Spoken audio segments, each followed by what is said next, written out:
Welcome back to the Check Swing Podcast with myself and, of course, the star of the show. My man, Mr. Coach Santa, is back with us. Of course, ain't no show without the coach, right? What's going on, Miguel? How you been, brother? You know how I like to start the show. How you been? Doing well, sir. Doing well, sir. Enjoying another successful Eagles weekend. Oh, yeah, gotta love that, right? Gotta love And that. Our boys are headed to the NFC title game. We'll be talking about that in just a little bit. But I got a whole bunch of weird noises going on over here. I think the studio might be getting haunted. I don't know what's going on, but we'll be getting into championship weekend in not too long from now. But of course, we do have a special guest in today, none other than Coach Matthew Mitchell, Coach Mitch of the Mitchell Marlins. What's going on, Coach? I'm going to just bring you right in. We're going to get started. We're going to jump right into it, Coach. Thank you for being with us tonight. Um, First of all, I always ask people how they been, Coach. We've just met just not too long ago, but still going to ask you how you been, Coach. I've been great, man. I've been great. Just enjoying life. Just continuing to coach and be the educator that I am. Absolutely, absolutely. So, um, let me give a little bit of an introduction here. Coach Mitchell is a baseball player and coach. 2019 DCIAA. I got that right, Coach. I've Yep. been practicing. DCIAA Coach of the Year in 2019. Congratulations on that. Um, Runs the Mitchell Marlins. Coached at DeMatha. Coached at a bunch of schools. His resume is impeccable. You definitely want to give this man a holler. I don't know if he wants a call, but if you want to call somebody, you might want to start with him. Coach Matthew Mitchell is with us on the Check Swing Podcast. Now, I just kind of introduced you, Coach, but our people like to hear it straight from, I'm not going to say the horse's mouth, but they want to hear it right from the people's mouth because they tired of hearing me. Coach, give us a little background on you before we get into our discussion today. Give us where are you from? Where have you played? Where have you coached? All that good stuff. Okay. No problem. Well, first I want once again thank you guys for having me. It's always great to have a platform to talk about our mission and the things that myself and our coaches are doing. A little bit about myself. I'm a DC native, born and raised in Washington D.C. Played a little college ball. Went to JUCO for 2 years. I got a scholarship to a small D2 in Raleigh, North Carolina. Had a couple pre-draft workout invites. Went to about 3 or 4 of those. Didn't quite work out the way that I wanted them to work out. And instead of kind of pursuing the long independent ball route that some of my peers did, I just said I'm going to come back home, get my master's in education, and start my career in education. And that's kind of what I did. Got into coaching. My first coaching job was at a small charter school off North Capitol in Upper Northwest, by Tacoma Park. We were able to take a bunch of kids from the inner city who really didn't know too much about baseball, and just kind of teach them about the game, teach them the fundamentals. And we had about 2 successful years there. Right after that, I went to DeMatha. I coached at St. Albans. And one of my last stops was at what you kind of referred to earlier, was when I won Coach of the Year, is at Ron Brown College Preparatory. It's a all boys program in DCPS, located off of Benning Road in northeast, kind of the Kenilworth Avenue area. Once again, same makeup. Took a bunch of inner city kids, taught them the game, got them interested in the game. They kind of bought into the culture. Was able to get maybe 2 or 3 solid baseball players over there. And well, we had a pretty successful season. We went about 11-2. Lost to the 2 losses came to the teams we were supposed to lose to. Wilson High School being one of them. They have a pretty dominant public school program, and it's been like that for a while. But And that kind of segue into the Mitchell Marlins. Me running a program in Ron Brown.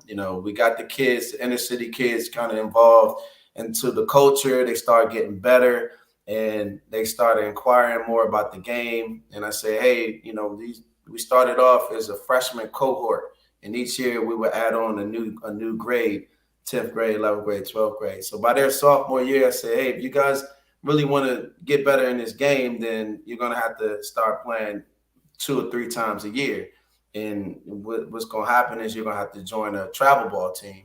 Well, a lot of them weren't that good yet to make the big travel ball teams.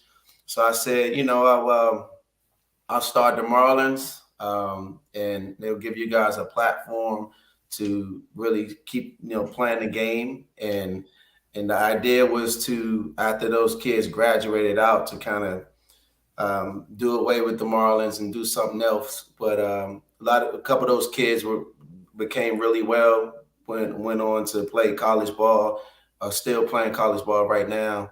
And their younger siblings started to inquire about travel ball and baseball.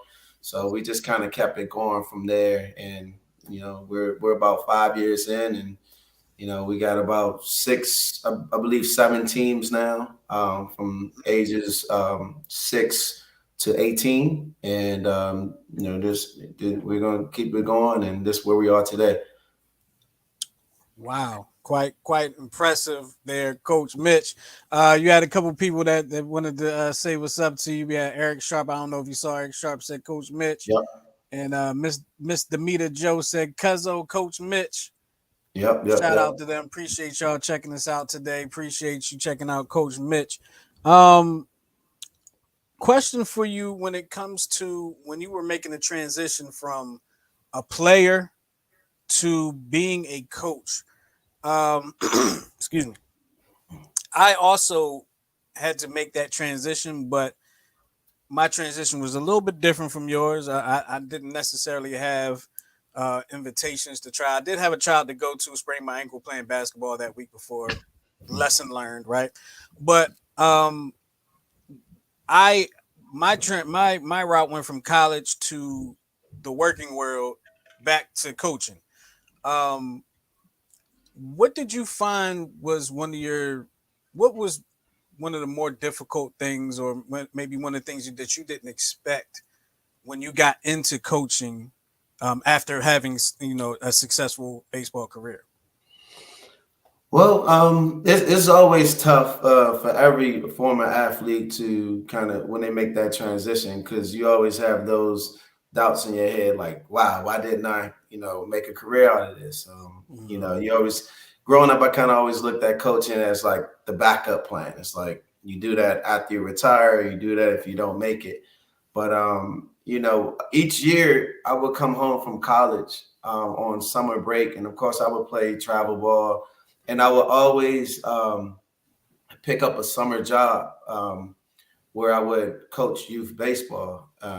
There's a really popular camp in DC, ran by Coach Mack. Shout out to Coach Mack, called Home Run Baseball, and he would always give me a job. Like each summer, I would come home, and I began to really like the game a lot.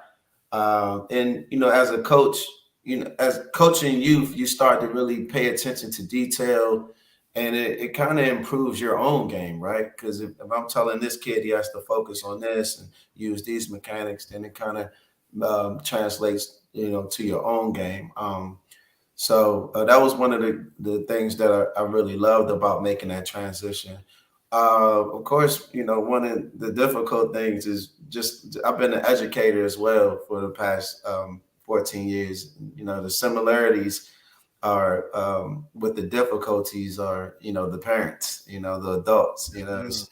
It's really frustrating sometimes that you get into these kid businesses as far as education and youth sports, and the most difficult part of them isn't the kids, it's the parents. So just learning different personalities, being able to adjust to different parents from different walks of life, who have different thoughts on different things, and who come from different economic backgrounds. I mean, that can be another podcast right there, Oh yeah. So that was one of the more difficult things that I had to adjust to, and I'm still adjusting to. But once you see the kids develop and progress through your program, and you create those memories between the parents and the kids, and it makes it all worth everything that you go through. Absolutely. Miguel. The awesome. I feel you with the parents. After my first two teams that I coached at Rollins, you learn how to copy paste a lot of quotes and emails and stuff. So so I feel you on the parent bit. So being that we all have experience coaching on the urban side of baseball. What do you feel is the greatest in your experience so far? The greatest disparity between urban baseball and what you've seen in like the suburban club teams? What would you say is the greatest disparity? Of course, the economics. The economics. We Because of that, the Marlins program, we raise money each year to provide scholarships. When you come to our program, we got kids from all different walks of life, all different economic statuses. The kids from the disenfranchised neighborhoods, they're going to need a little more support. Those are the kids that Coach Mitch and Coach Jarrett and, Coach Marvin have to go pick up. Those are the kids that, who need a little more financial assistance when we go on the road. They need places to stay.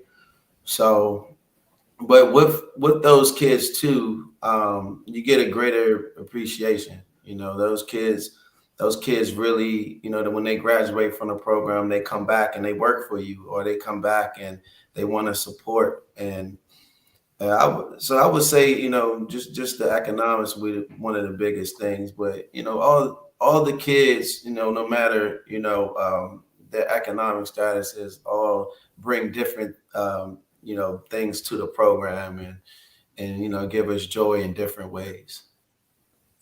Ain't that the truth, man? There's nothing like coaching a kid and that light bulb moment when that Yeah. happens. There's nothing like it. There's nothing like it, and it makes you just remember why you're doing what you're doing. Especially when them times get hard, especially when them innings get long, when the sun is getting hotter, if you got to get up at 8 o'clock or got to play at 8 o'clock in the morning because the day before didn't go that well, whatever the case may be. Um, Yep. you are. I, I'm trying to be careful saying it, but I really don't need to be. But you are in the minority, right? In more ways than one. But as a baseball player, which is what I'm referring to, we have some stats here about blacks in the game of baseball at different levels, the professional level, at the collegiate level. But I wanted to ask you about your personal experience playing in JUCO and in Division II. Did you see a lot of faces similar to yours? Did you see a lot of black and brown people playing college ball at those levels where you were playing? No, I really didn't. Of course, I grew up in, late 90s, early 2000s. So baseball in DC was, as a kid, was pretty popular. It was a seasonal sport, of course. It was something that everyone did in the spring, but it was something that, everyone did for the most part. But I'll say around age 15, 16, that's when it started to kind of just thin out. My peers went to play basketball and, and football. So by the time I got to, the college ranks, JUCO, you didn't see a lot of black players, except it's funny. I went to an HBCU. I got a scholarship to an HBCU. And when I went down there, this is the first time I've ever been on an all black team. It was like and the kids can actually play, because I went to my high school team in PG County. we had some black kids come out, but of course it was their first time playing baseball, so they weren't that good. But when I went down to this HBCU, it's my first time actually being on an all black team where the kids can actually play. But outside of that, I mean, the travel when I come home for men's league baseball, travel ball. I mean, you know, 15 through 19. You get the experience where you're just the only black kid on the team, and it's just something that you kind of become accustomed to. Yeah, it's kind of crazy. I also played at HBCU. Oh, nice. Um, actually in Maryland, I went to Maryland Eastern Shore, Okay. and um, our Shout team out to was Maryland for sure. yeah, absolutely all day. Go Hawks. Thank you. Um, it was kind of our team was probably 50-50, maybe more, maybe 70-30. Sorry, my math. Maybe 70-30. Um, leaning in our way because there were a lot of guys that were on the team that were just there. You know what I mean? But um, that was one of the shocking things to me. And all my teammates were great. Like I don't have anything bad to say about any of my teammates. But it was just one of the shocking things to me that at a HBCU there were so many non-black players on the baseball team. And as we went to play like the Coppins, the Dell States, the Norfolks, the A&Ts, Yeah. it seemed like the more south you go, the Mhm. more black ball players you saw. Like Dell State didn't have a Yeah. whole lot of them. Coppin didn't have a whole lot. There was a good mixture at Coppin actually. Howard, when Howard had a team, there wasn't a whole lot. Yeah. Norfolk had a lot, A&T had a lot, and then you get into the Florida schools. FAM had a lot. Mhm. Um, um, Bethune Cookman, because they were in the MEAC at the Yeah. time as Don't well. They cook me. had a lot of South American players on their team. Mhm. But I find it fascinating that even at the HBCU level, you don't see a whole lot of that, and your experience was a little different. I know on my team at the time, knowing what I know now about baseball, how I know it from this perspective, I would say we had guys that could play baseball, but they were just kind of really all around athletes. It sounds like what you had were you guys had baseball players on your team. Yeah. Um, so speak to that experience of when you were in high school, it wasn't a whole lot of you, and then speak to how that may have affected your game on the field when you went down to what school was it in North I Carolina? went to Sorry, Shaw University. Shaw. When you went to Shaw, can you speak to that experience of how that may have affected your game? Yeah, the high school that I went to, of course, I was probably the best player on the team as a sophomore. So I mean, you can imagine how much I was being pushed. We were on a team with, the teams were full, but it was just something fun for the football player who was out of his season to come do. Oh, I'm gonna go just try out football, and they were my friends too, so it's kind of we all knew each other, but they weren't very good. So I mean, of course, I don't think I was being pushed like I should have been being pushed. It's just. A matter, I tell parents all the time, we love our neighborhood schools, but if your kid is pretty good in baseball and, in PG County or DC, then public school isn't really the route to go for them. And it's sad that it's Mm. like that. It wasn't like that, of course, in the 80s and 90s and even the 70s, my college coach, Coach Jimmy Williams. I heard you mention Howard. He was head coach at Howard for many years. He actually got drafted really high, first round, second round, out of a public high school in DC. You don't get that anymore. So been there. Of course, it didn't push me at all. It probably made me lose some love for the game and going, to predominantly black schools. So, you're not gonna get too many girls playing baseball in a predominantly black schools. So you kind of It's a little gravitate different. toward, the football and basketball, and Hmm. so that's just kind of we just understand that's how it is. in our neighborhood high schools. But when I, like I said, when I went down to Shaw, it was just I was amazed by how many black kids actually play baseball. And you alluded to it earlier. Maybe it's a Southern thing. They play a little more in the South, and I've noticed that as our program has grown and we went to different states, Florida and Georgia, you see more black kids kind of playing baseball because it's a little warmer, especially in those states. But yeah, it was just it was a pretty it was a different experience. Absolutely. I can remember like seeing. I went to a school. I went to two high schools. The first high school I went to was predominantly black. Second one was predominantly white.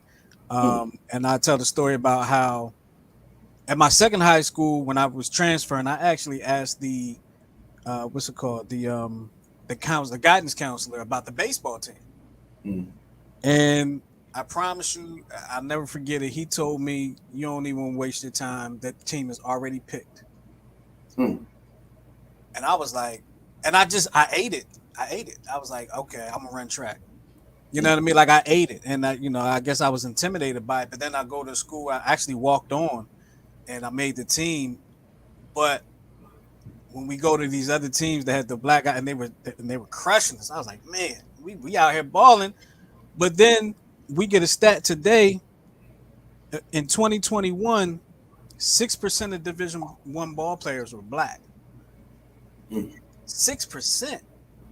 That's amazing to me. And um, it dropped to 4% across all three divisions. Even HBCU teams were just over 30% white. And what did I say? My team was Yeah. like 70-30. Um, I just before I don't want to forget, I do want to put this out here. I want my man Theo. He said, "Oh man, small world. Shout out to Coach Mitch and my UMES roommate. What up, Justin?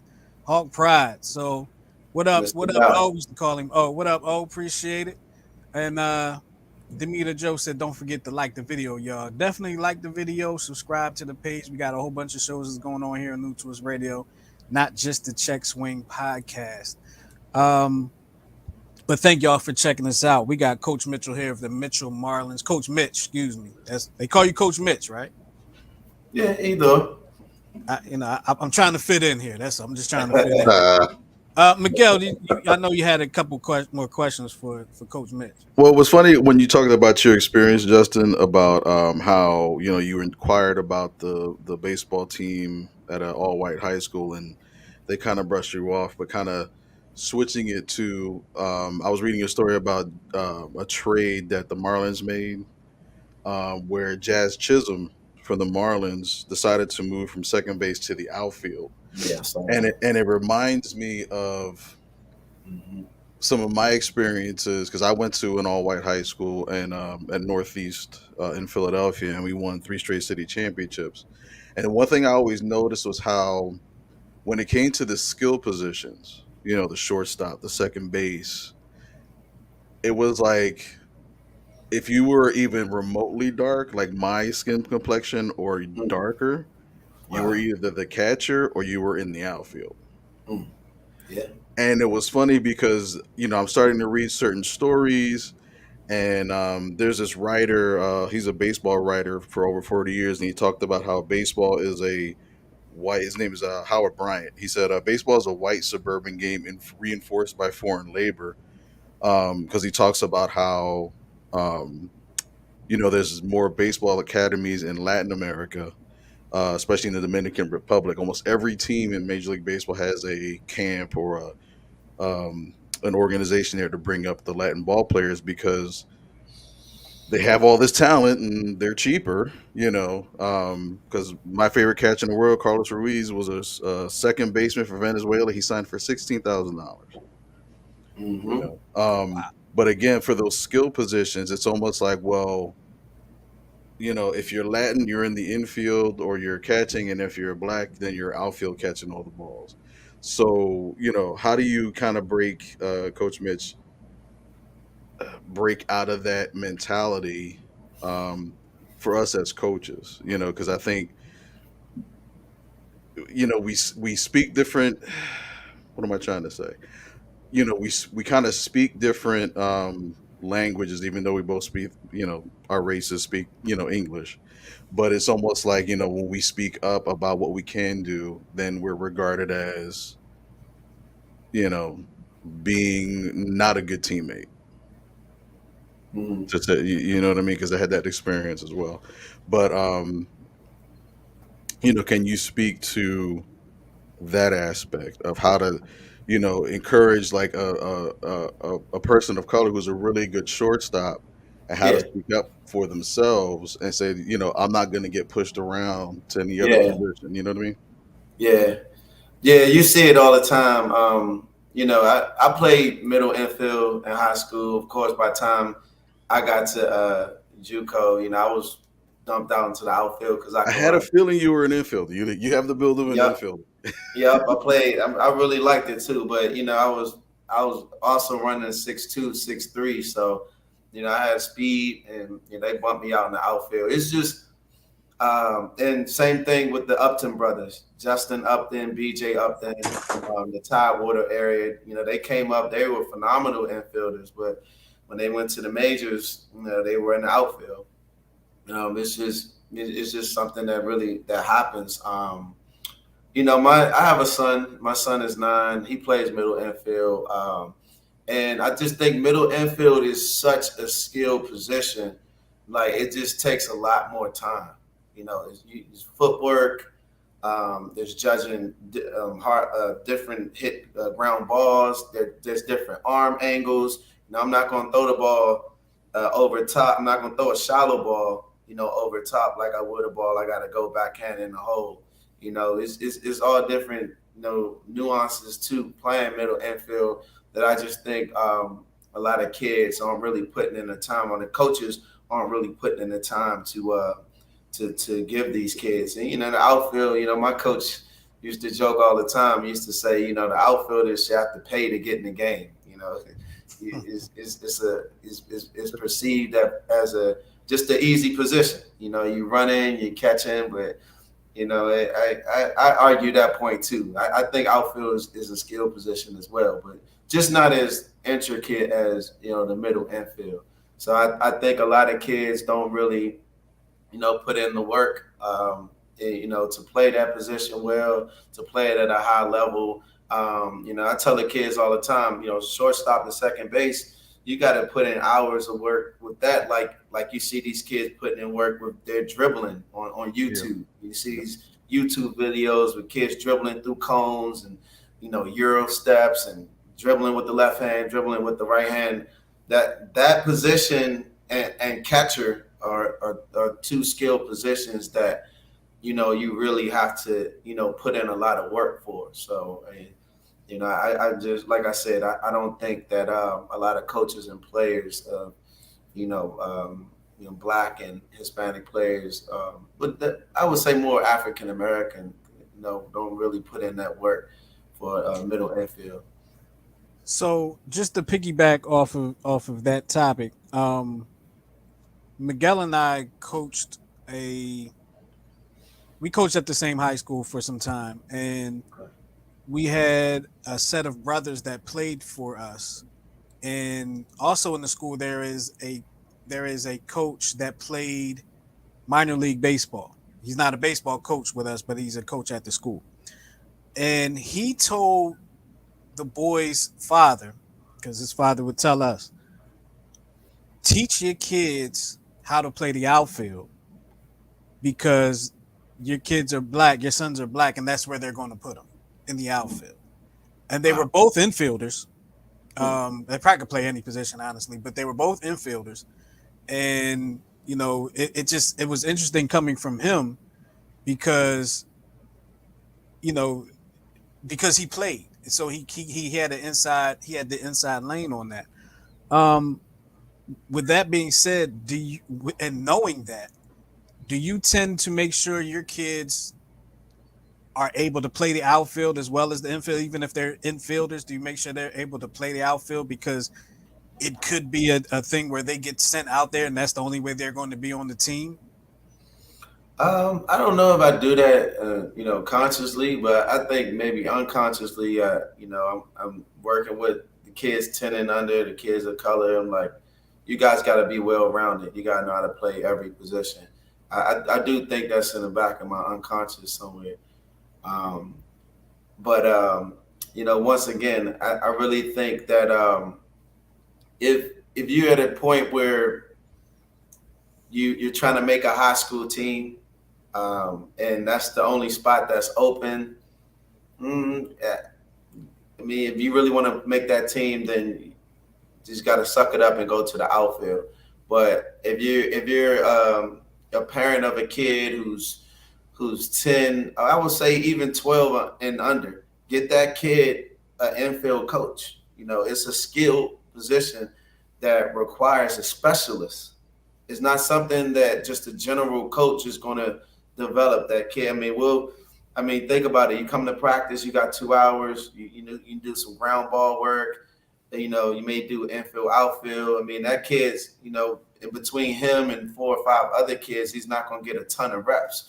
That kid's going to need about 100 ground balls every other day. He's going to need to work on different arm angles, different footwork, how to move to the ball, heel toe, coming through the ball, breaking down. We teach our infielders, 100, 50, 100. You go 100 to the ball, 50 is where you break down and get your body under control, get your heel down, and then you go back to 100 when you're throwing. But that stuff has to be drilled in these kids like almost daily, or at least every other day. So, definitely, if you want your kid to excel at infield, get them a infield specialist, get them an infield coach, a guy who's played the game, who knows the infield game, and I think that you'll set your kid up to be more successful at that position. Now, if they're already with our high school kids, if you're 16, and your footwork isn't that good, you're trying to make a high school team and you can hit and you can run, just go in the outfield. You want to make the roster. Let's be realistic. You've missed years of development as far as your footwork and all of the aforementioned things. So you're gonna have to just go in the outfield. Be blessed and feel blessed that you're in the lineup, and and make plays out there and hit to keep yourself playing every day. Absolutely. I know Miguel always says, we used to always say, I think it was you, Miguel, used to always say, your bat will get you on the team, your glove will get you in the lineup. Is that what you said, Miguel? Did I get that right? Keep you in the lineup. Keep you in the Your lineup. glove will keep you Keep in you the in the lineup. lineup. And it's funny that we talk about that because, like, growing up, I played outfield. I could play the outfield, but I was completely in outfield like one season of my life. After that, I was second base, second base, second base, second base. And then as soon as I made the high school team, they immediately put me in the outfield. Mm-hmm. And it was just like, but I was starting because I was fast. I was the leadoff hitter, but it was like, Mm-hmm. Mm-hmm. I'm a second baseman. Why you put me out in the outfield? And I actually got my first high school game. I got benched Mm-hmm. because what happened? Was that I, the ball I that went ran I the ball ran that in went on through the the ball. It was a pop fly. I ran in on the ball, goes over my head. I had to go back and get it. Happened to me twice in one game. And this particular game, my first high school game, I was not lead off. I was at the bottom of the lineup. I got Mm-hmm. a, I got pulled from the game before I even got in that bat. Mm-hmm. So, you know, I'm glad I actually learned how to play Mm-hmm. outfield because when I first went to the shore, I was an outfielder till I hurt Yeah. my arm. And whatever. Not about me, it's about you. Um, I want to ask you about your coaching strategy, your coaching theories. Um, you were speaking about earlier in one of your coaching jobs that there was not a lot of experience that you were coaching and you had to develop them over time. Um, Yeah. how were you able to and then became successful to the point where you only lost 2 games in the season? How were you able to develop that talent in such a short amount of time? Because I myself and Miguel have both been in the same situation, but we were not able to develop that talent. in a short amount Mhm. of time. So how were you able to do that? Was it the commitment from the kids that you had, or what was it? Give me your secret sauce, please. I ain't gonna tell you all the secrets, man. You might have to Well, tell you me might when have we to get off sign the up show. You for can it, tell man. me I later. mean, I can put you on a payment plan, like He's wearing ten Rollins over dollars his a shoulder. month. I can put you on a payment plan, man. I give it to you. No, All right, what's no, your cash app? I got you. I just try when I get a team, I just try to find something that can make them successful in the game. And we kind of just talked about it. Having predominantly black team, you got athletes, kids who can run, you know, Mhm. and I taught those kids how to bunt. We would have practices where we would go hours. Just I would crank up the jugs machine. I would put two cones down third base. I would put two cones down first base. They learned how to drag bunt. For my righties, they learn how to drag bunt down third. My lefties learn how to drag bunt down first. And then as they started to really master that, I would put two cones right between the pitcher's mound and the second base, right between the pitcher's mound and shortstop, and I taught them how to push bunt. And a lot of teams can't even I would say college teams can't. They don't have a lot of great bunt defenses, and we Right. would we would go games where we would get like 8-9 bunts a game, and they just teams would field them, throw the ball away, and that was kind of my secret sauce with those kids. I had them really, fall in love with the bunt, and because they didn't have a lot of experience in baseball, they didn't look down on the bunt either. You get the kids now, they're like, "Oh, you're telling me to bunt, man," and so they ignore the bunt sign when you give it to them, and they think you're kind of devaluing them. But that was one thing that we did really well. I had the kids buy in. I would come.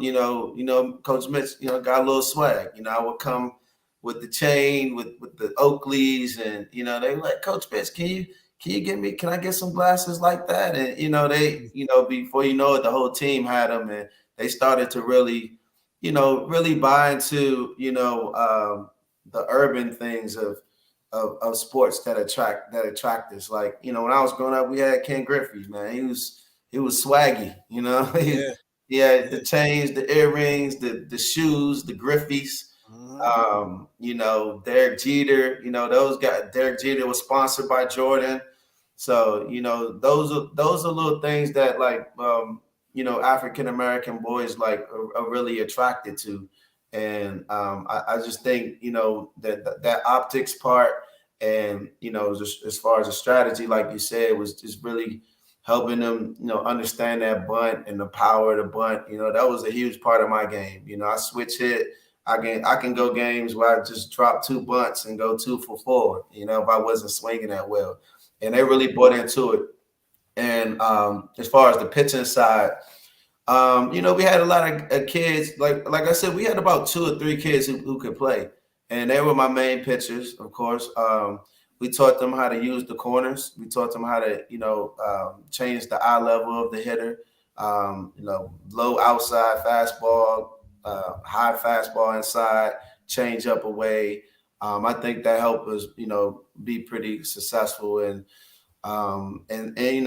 ultimately, they were students, so I had to challenge them on the academia part. I would send them home with homework. Hey, don't come to my practice unless you come with your homework folder and you got this assignment completed. And this really started helping them understand situational baseball and and the fundamentals of baseball. So I think all those things really helped us be successful that year. And the last thing, I had a really good assistant coach. And shout out to Dr. Roosevelt Cohen's 50 or 40-year vet in DCPS. He was a social worker, experienced in baseball, but he brought a socio emotional aspect to that team where he knew how to talk to the boys. Where we would do restorative groups, and he would help iron out any quarrels that we had amongst, in practice and things of that nature. And he really uplifted the boys. He made them feel good about themselves. He made them feel confident. So, we was really blessed those couple years, that especially that last year, to really have all those aspects on our team.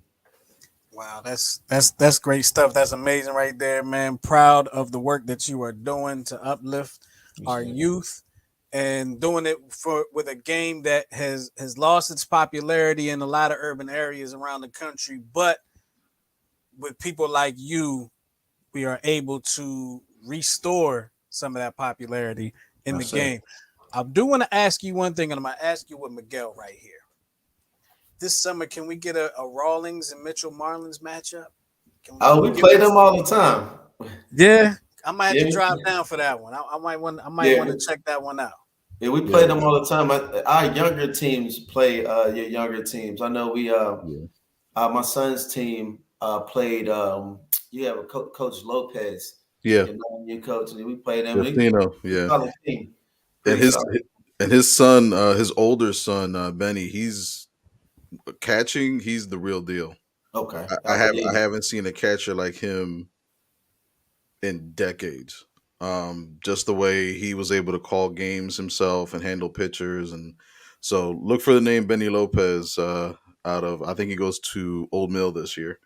He's a freshman out of Old Mill, so he's Nice. and Yeah, he's I and he's believe it. the best part. He's a great kid, great human being, and I think that's the issue as coaches. We don't know how to deal with the human aspect of these baseball players. We're focused on analytics and you Mhm, know see ball, hit ball, mhm. all that stuff. But it's like, wait a minute. I think me and Justin, we had a couple players that I think at one point they were homeless. It's like, what do you do with that? Like, where does the wins and losses come in? Mhm. But And I tell you one thing, Coach Mitch. I know for sure. I know I was happy about it, but I know you made Miguel's heart smile when you said you taught them boys how to bunt, and you did it a lot. Yeah. yes, That's sir. like a lost start in today's game. I was actually working at a facility up here, and I was taking over a practice for a coach. I guess he couldn't be there, or he no. I'll tell you exactly what happened. I ain't gonna get in trouble for it. I came to the practice, right? I'm walking up to the field and I'm looking, and the practice had already started. They had asked me to go out there after I had went to the facility. And I'm looking as I'm walking up. I had to walk across the whole field, and I'm like, he doesn't have any shoes on. I'm talking about the coach. He doesn't have any shoes on the field. Okay, whatever. I'm not going to get into that, but you can probably think about what I was thinking. And once I get up to him, I talk to him. I can tell he had been drinking, Mm. and he had been out that day. He had been drinking. He smelled like beer, all types of stuff. He ended up leaving, so I was running the practice. And I'm throwing BP, and I said, "All right, we're going to bunt two." And the kid looked at me like, "Huh?" I said, "We're going to bunt two, Right. Coach. We don't bunt." What you mean you don't bunt, Coach? We don't bunt. Coach said that's for wusses. I said, "Well, Wow. y'all gonna bunt today. Y'all gonna be a bunch of wusses. Y'all gonna bunt today because that's part of the game." So I just couldn't believe that there are coaches out there that really they just abandon that part of the game that can be such an important part of the game. But And it's funny when you watch college baseball, even the national, like the top five, top 10 teams in the country, bunt like crazy because they're trying to win the game. And Mhm. it was real fun last year, and I think I showed you this video, Justin. There was I we had a bunt World Series, if you will. So we had a bunt scrimmage. I love it. Yeah. So we brought the bases in instead of 90 feet, we brought them in like 30 feet. So Hmm. they're in this small box, and everybody has to play bunt defense.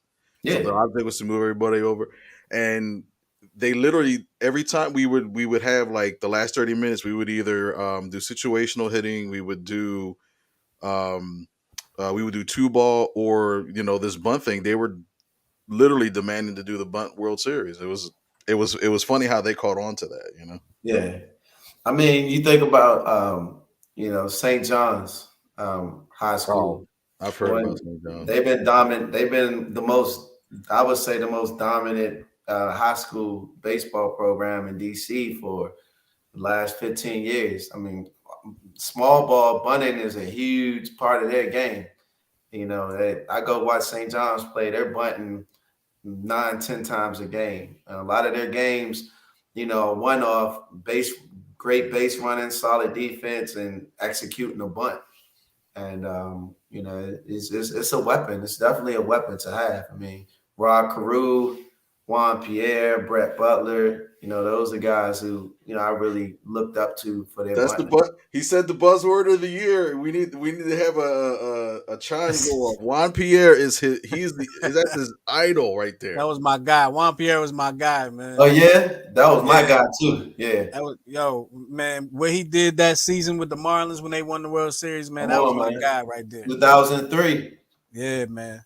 It was him, and right behind him was Luis Castillo, who also was an excellent bunter and a great. That squad was loaded. That squad was loaded. And it's funny because they was all young. Yeah, they were all young. Like and Miguel Cabrera is just now leaving the game. Miggy was on that team. Miguel Cabrera. Yeah. I think Pudge was on that team too. Pudge, was Pudge on that one? He was on. He was on the last World Series team. Because that was that was him. Yeah, he was on that team. Yeah, he was on that last. Because the other one was Darren Dalton and Benito Santiago. They were on the first and Eisenreich. Jeff Conine, I remember that year. Conine was on that squad too. Yeah, see, we got some history here. Yes, sir. We got some history here. Before we let you go, I want to give a shout out to everybody that you brought in with you. That's showing you love in the comments. Right. Mr. Mita Joe, Eric Sharp, Blanche Sharp, Donovan Brown, Jared Williams, Theo Dow. Shout out to all of y'all, man. We appreciate y'all coming and hanging out with us at the Check Swing Podcast.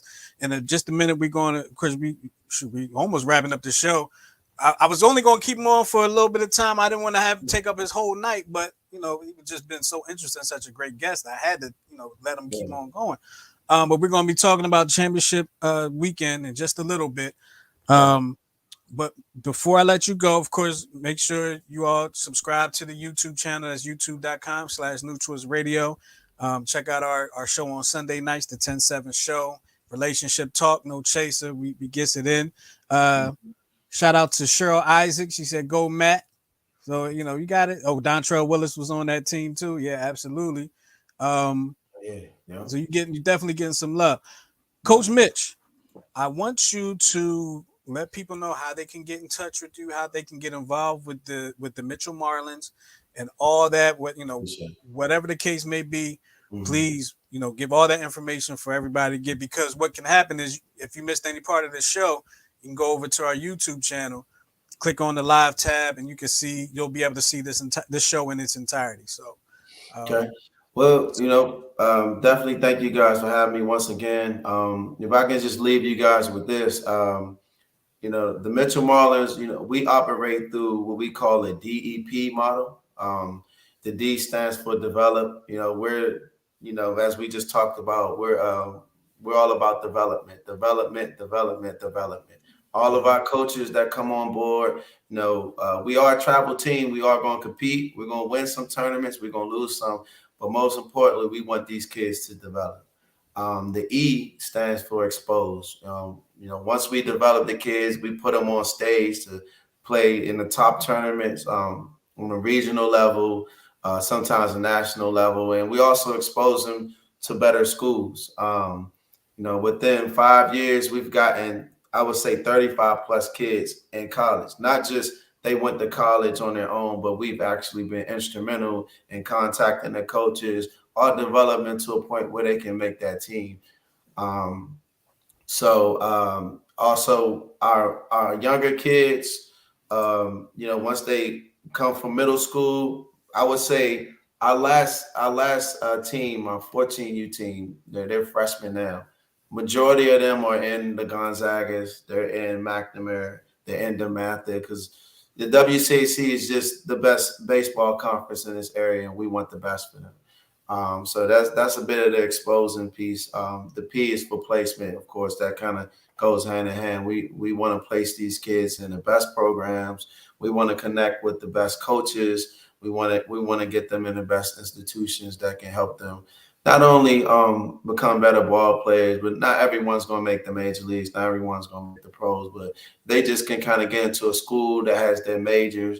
Then we have confidence that the stuff that we instill in them, that for the time that they're with us, that they'll leave our program better players, and ultimately better human beings and become better contributions to society. That's what we're all about. Lastly, I wanted to shout out two people. Andre Hockaday at On Deck. On Deck is a local batting cage in Capitol Heights.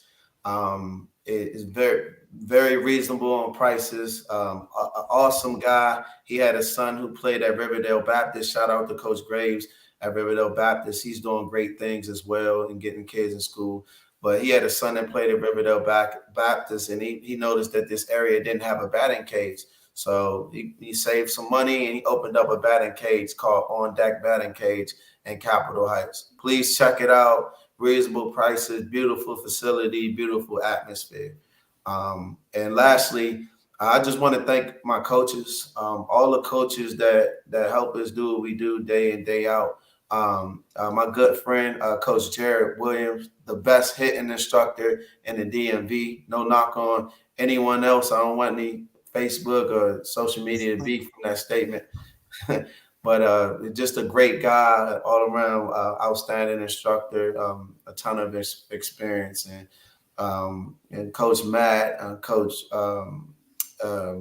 Steve, everyone who, like I said, who helped us, get where we are today, and all the supporters and everyone who kind of donate money to our cause. And thank all you guys for all you do for us. And thank you for just being here for us day in and day out. Absolutely. Shout out to I was about to say the Mitchellville Marlins. Shout out to the Mitchell Marlins. Shout out to Coach Mitch. Shout out to the whole staff over there, man. Y'all doing some great work down there in the DMV. And I wish y'all continued success. For people looking for more information on the Mitchell Marlins, where can they go? Yeah, Instagram. My Instagram is I think it's underscore Mitchell underscore Marlins underscore. I think that's the tag. Yeah, I believe so. There you go. Underscore you got Mitchell, it. Facebook as well and Twitter. Absolutely. Y'all hear that? Y'all want to get some information on the Mitchell Marlins? Y'all want to get involved? Y'all want to help out? Whatever the case may be, you go there and be a part of this wonderful organization doing, like I said, wonderful things, great things down in DMV and getting our boys back into the game. You're still getting some more shouts here. Best hitting instructor for sure. Demeter Joe, Miss Demeter Joe said, okay, Jared. And Eric Sharp said, hashtag Marlins, hashtag squad. So your peoples are here, Coach Mitch. Your peoples are with us, man. And once again, we want to thank you for hanging out with us, making our show, making the show an amazing show today. We appreciate you. I don't think we're going to have time for championship weekend, Coach. Dang. Well, you know what? Let's see. You want to see if he can answer the guest of the week? Only if Coach Mitch helps me. All right, so Coach Mitch, what we usually do at the end of the show is I try to stump Justin by just providing three things: the accolades of the player, the teams that they played on, and their jersey numbers. So he has to guess who this player is. He's on a streak of about 7 in a row, something like that. Sometimes it takes me a lot longer than others, but yeah. But to his credit, last week he got a player that played for 15 teams last week. He got Matt Stairs, and the only reason why he got that was because it said 2008 World Series, and he remembered Matt Stairs coming from 10 teams. Yeah. So all right. So context clues. Context clues. He was an English major, by the way, so I always have to type out my text in full. He's a Hall of Famer, 3-time Cy Young Award winner, 8-time All-Star, 5-time ERA title, a triple crown. Wait. He's a triple crown winner? It makes sense.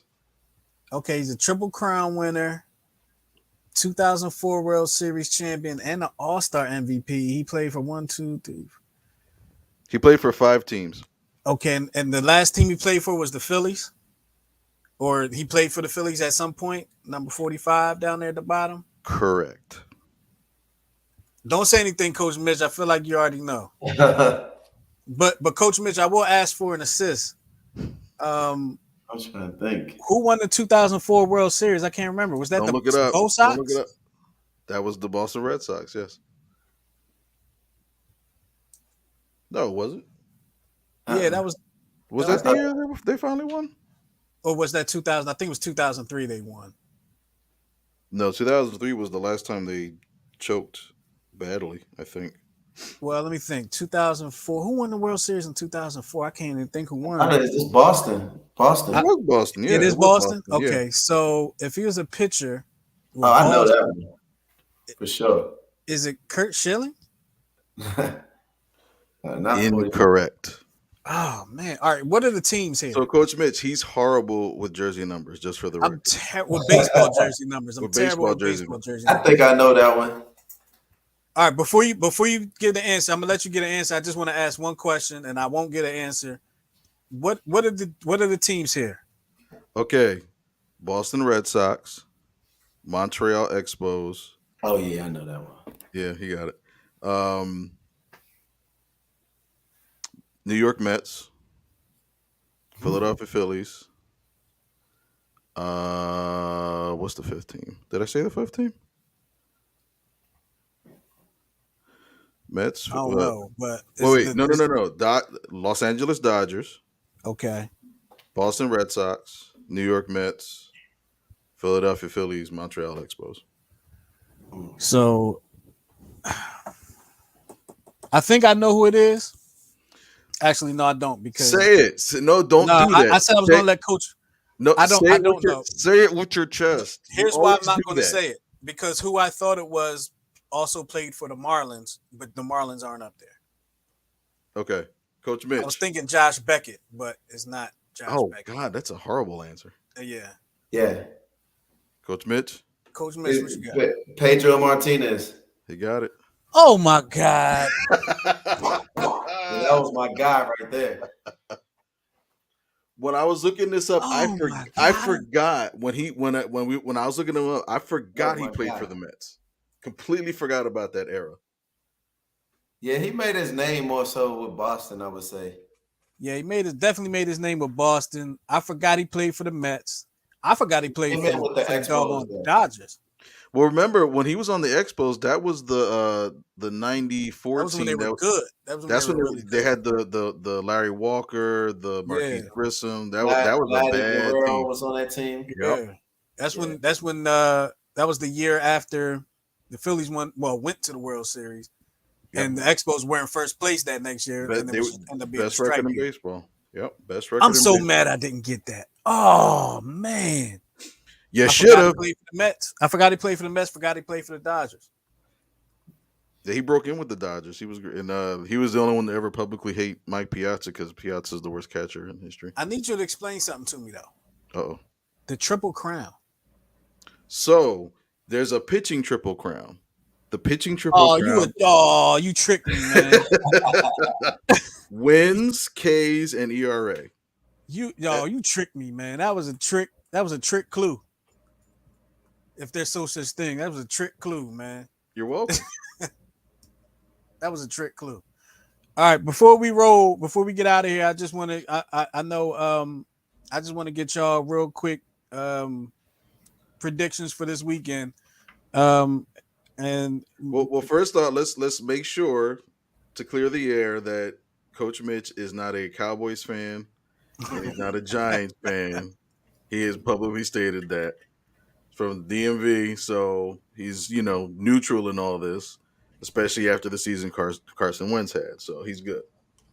Oh man, you gonna bring up Carson, huh? Carton Wentz. Real quick, we're gonna make it real quick. We're gonna get up out of here. AFC Championship game. Who wins that, guys? Flip a coin if you want. It doesn't really matter. We're not gonna get into a deep discussion. Coach Mitch, Pick one. Bengals or who are the Bengals or Chiefs? Yeah, I was gonna say I think the Bengals are the favorite, right? I Yeah, believe they are. Yeah. barely. Yeah, but Yeah. So Coach Mitch is going with the Bengals. Miguel, who you got? I wanted it to be the Bills. I think it's going to be the Bengals as well. Okay, well I'll go with the Chiefs because I did an interview last week and I said I thought it was going to be the Chiefs and the Eagles in the Super Bowl. So I'm gonna go with the But Chiefs just to stick with that. who do Theo you said, "Go Birds, go Birds." who do you want it to be? Who do I want it to be? Hmm. Eagles and whoever. Okay. Eagles and the best team out of the AFC, honestly. So we can win and we can say we're the best team this year and Yeah, shut everybody up saying we ain't playing nobody. you punted on that answer. That's okay. I did. I did. This one's going to be easy. I'm going to say Eagles or Niners, and I'm going to say I know what Miguel's going to say.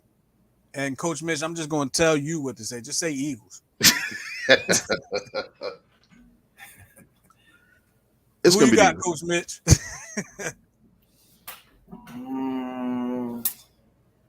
I'll go with the Eagles. Thank you. Thank you. I was holding my breath. Like, no, please. Don't do it. It's all good. Miguel, who you got? Eagles.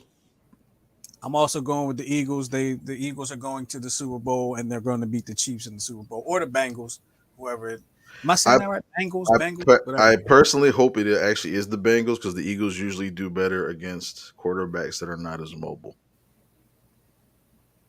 Okay, cool. I Just like it. saying. And they don't have a good offensive line. So, with that being said, we want to thank Coach Mitch for Thank you, being sir. a blessing on today's Check Swing podcast. Keep being a blessing to the youth down there in the DMV. And I see you have a whole heck of a lot of support over here. So, you are in good hands and the kids are in good hands as well. And all y'all that are supporting the Mitchell Marlins, thank y'all for. I'm looking at the comments like y'all could see me. Thank y'all for doing what y'all doing down there, Coach Mitchell. Thank you so very much for being with us. Are they all up to date on their fees and payment? Let me stop. Don't answer that. Don't That's answer another that. podcast, right? Yeah, don't answer that. Don't answer that. See, I said we're not going to get into any topics. Miguel. What do you say? The doors of the church are open. Close out service. Oh, hold on. You want to take a picture of the thing, Coach? Yeah. Go ahead. You can take a picture. Go ahead. We'll do it. Let me get my hands in there. All right, got you. Thank you, I'm guys. glad he didn't do the whole video thing. Like we standing there posing. I know. Coach Mitchell, thank you for blessing Thank us you, with your guys. presence today. We appreciate it, and definitely please keep us posted on everything you're doing so we can have you back on and continue the discussion. And good luck to you guys, and good luck to Rollins. Appreciate it. Hope to see you in a tournament near you soon. Yes, sir. All right, man. Best And wishes. with all of that being said, we're going to get up out of here. We appreciate y'all hanging with us on the Check Swing podcast today. For Miguel and for Coach Mitchell, we appreciate y'all. We'll check y'all out next week. Same time, same place here on the YouTube channel for New Twist Radio, 9 o'clock Tuesday night. Talk to y'all next time. Peace.